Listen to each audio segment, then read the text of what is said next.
ఈరోజు భలే మంచి రోజు.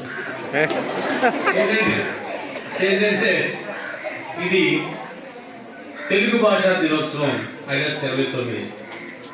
ఇందాక మనం సార్ చెప్పినట్లుగా గిడుగు వెంకటరామూర్తి గారు ఈ యొక్క భాష అనేటువంటిది గ్రాంధిక భాషలో ఉండేది. ఇటువరకు ఏమంటివి అంటారు, అంటే మనకు అర్థం కాదు. కాబట్టి మమ్మల్నే ప్రదర్శించడం అంటే నీకు అర్థం కాదు, మనకు అర్థం కాదు. కాబట్టి ఈ భాషని స్పష్టమైనటువంటి మన వాడుక భాషగా మార్చినటువంటి గొప్ప వ్యక్తి ఎవరు ఉన్నారంటే గిడుగు రామూర్తి గారు.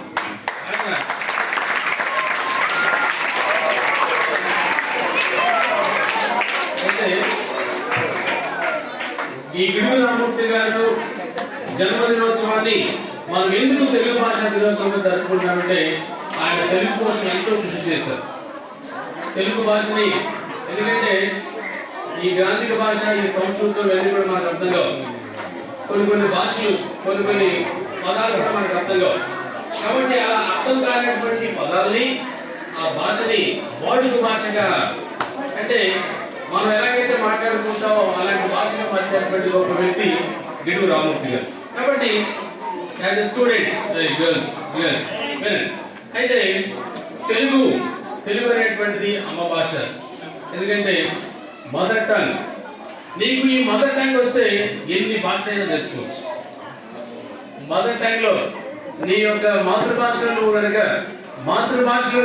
బాగా నేర్చుకోగలిగితే ఏ భాష అయినప్పటికీ కూడా నువ్వు ఈజీగా నేర్చుకోవచ్చు. So once are perfect in your mother tongue, you can learn so many languages because the mother tongue is the basic language. కాబట్టి మన మాతృభాషని అంటారు కదా, ఏ దేశంలో అయినా ఎందుకు లాగినా పోరాడాలని భూమి భారతలు అంటారు కదా, అట్లాగే మన భారత దేశంలో అనేకమైనటువంటి భాషలు ఉన్నాయి. ద్రవిడ భాష నుంచి వచ్చేటువంటిది ద్రవిడియన్ లాంగ్వేజెస్ 4 ఉంటాయి. దానిలో తెలుగు భాష ఉంది. ఈ తెలుగు భాష గురించి శ్రీకృష్ణదేవరాయలు గారు కూడా దేశ భాషలందు తెలుగు లెస్ అని చెప్పి చాలా మంచిది.